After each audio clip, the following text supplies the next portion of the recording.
Короче, ребятки, я такое нашел, вы сейчас офигеете. Табата раскрыл полное имя Асты, а то есть его фамилию. Так что раз уж такой знаменательный момент, сегодня не будем затягивать вступление. Здорово, ребятки, анимешники, у микрофона Зик. А вот ребята, которые оставили свой коммент под прошлым роликом. Ну а мы начинаем.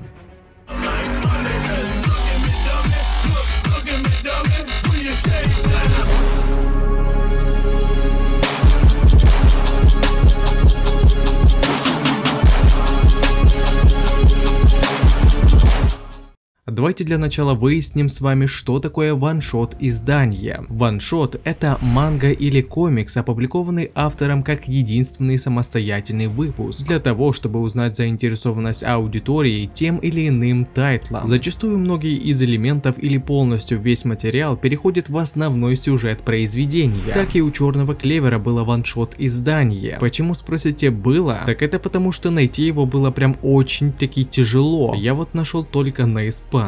Опубликовано Табатой данное издание было в 2014 году, на год раньше выхода первой главы Черного Клевера. Сюжет ваншота и первой полноценной главы имеет достаточно много схожих нитей сюжета, да и в целом иллюстраций. Но что самое главное, на церемонии вручения гримуаров нам озвучили полное имя главного героя — Аста Стария. И вы, наверное, спросите, какова тогда вероятность того, что эта фамилия останется в основе? Ведь отличия в ваншоте и первом релизе все-таки есть, но в ту же очередь есть множество моментов уже с полноценной манги Черного Клевера, которые наоборот лишь утверждают мнение, что полное имя главного героя Аста Стария все-таки останется в основном тайтле. Но прежде чем мы разберем их, давайте уделим небольшую минутку спонсору ролика.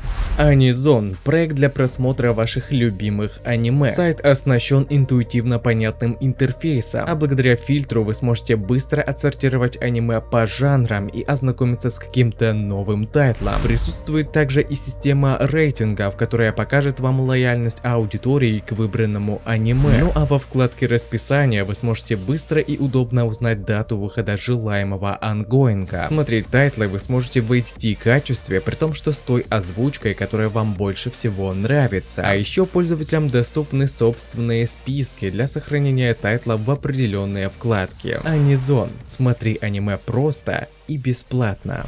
Итак, для того, чтобы нам лучше ориентироваться в материале ваншота, давайте кратко разберем его сюжет, а также сразу же отметим различия с первой главой основы. Без предисловия о том, что человечество находилось на грани гибели и ознакомления с королевством Клевер, нам показывают остров под названием Клевер, после чего сразу же переносят к признанию в любви своей даме, но только не сестре Лили, а какой-то девчонке, очень похожей на нее, которая также отвергла влюбленного магией, как и в оригинале. Рядом с Астой был его лучший друг и соперник Юна. Здесь действия проходили не в церковном приюте, а наши главные герои были студентами и учились в неком магическом учреждении до определенного возраста, когда наступит момент получить свой собственный гримуар. Здесь ребята обучались базовому управлению своей магией, и у Асты, конечно же, не было совершенно никаких результатов, так как без маны он не мог создавать даже простейшие заклинания. Юна же здесь был показан как талантливый ученик, намного способнее остальных, но при этом он вместе со своим другом были простолюдинами, чем собственно и бесили одного типа из дворянского сословия Лебютти, который в оригинале представлял уже двух персонажей, вот этого с внешностью и Лебути с характером поведения и сюжетом. Момент получения гримуаров различаются лишь в том, что в оригинале маги получили их одновременно, а в ваншоте каждый получил гримуар по очереди, когда назовут твое имя. Собственно, тогда-то нам и озвучили имя главного героя. Конец здесь такой же, как и в оригинале, за исключением того, что Юна пришел унизить не преступник Лебуччи, а его собственный одногруппник Лебютти. Аста, как и в тот раз, пришел спасти своего друга, но гримуар в этот раз он получил не на улице, а в самой башне гримуара, поскольку во время борьбы туда его опрокинул соперник. Ну а там уже по накатанной. Получив гримуар, Астерикс сокрушает противника и спасает своего друга. Но в отличие от основы, здесь его первый меч мог также и поглощать заклинания, после чего выпускать их сплэш-ударом. А так здесь по сюжету было почти все так же, как и в последующем оригинале. Клятва друзей стать королем магов, упор на физические тренировки Асты, рассказ о символизме клевера и о том, что в пятом листе скрывается дьявол. Но вот лично мне здесь появление Юна нравится больше, ведь в оригинале в башне гримуаров он повел себя как зазнавшийся ЧСВшник, а в ваншоте он просто не поверил в то, что Аста не смог получить своего гримуара, ведь Юна считал, что такой особенный человек не мог остаться без внимания. Однако в основе в конце тоже было замолвлено словечко за гримуар, но здесь Юна был не таким искренним, что ли. Теперь же давайте удостоверимся в том, что фамилия Асты Стария от слова стар, звезда несущая свет, все же может дойти и до основного сюжета в манге. В первой иллюстрации к ваншоту на бандане Асты была изображена пятиконечная звезда, заключенная в круг. В основном тайтле поначалу тоже можно было наблюдать что-то подобное, но звездочка там была сильно упрощенная, а после вступления паренька в отряд черных быков и вовсе перекрыта эмблемой отряда. И раз уж мы говорим об отряде главного героя, тогда давайте посмотрим на их эмблему поближе. Как мы можем видеть, на нем также была изображена пятиконечная звезда, причем перевернутая, о значении которой мы поговорим немного позже. То есть даже здесь Табата намекает нам на что-то. На тематических цветных иллюстрациях, нарисованными непосредственно автора, у Асты также можно заметить звезду на повязке. Да и к тому же в дизайне персонажа режима ассимиляции с дьяволом можно наблюдать кучу острых угловатостей, которые переехали с повязки на множество элементов антимагической брони. Ну и как вишенка на торте, пятиугольная перевернутая звезда на груди Асты, которая символизирует собой, помимо принадлежности к дьяволу, символизирует спасение и уничтожение, жизнь или смерть,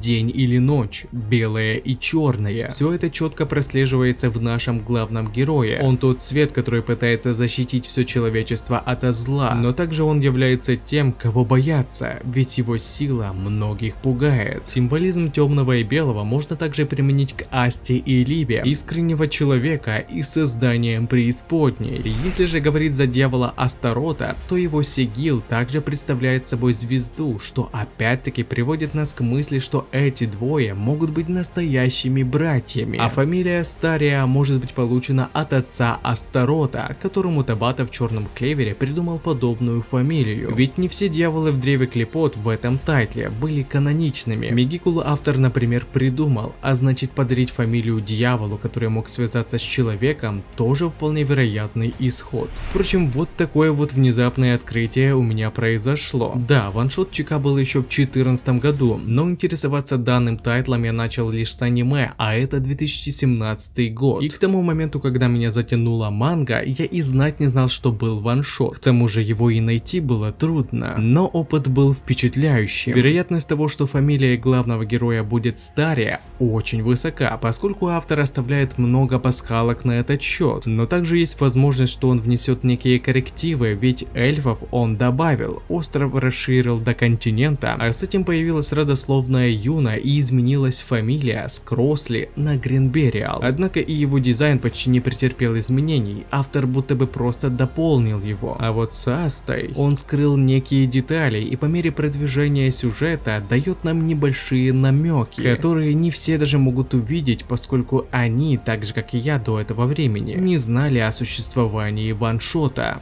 Что же, на этом ролик подходит к концу. Пишите свои мысли по поводу этого ролика, выскажите свое мнение, что вам понравилось, а что не понравилось, и несколько комментариев по поводу следующий ролик. И если тебе понравился ролик, тогда лайк и подписка для меня будет лучшей благодарностью. А также не забываем про колокольчик, ведь в последнее время не всем приходят уведомления. Всем спасибо за ваш просмотр и всем пока-пока.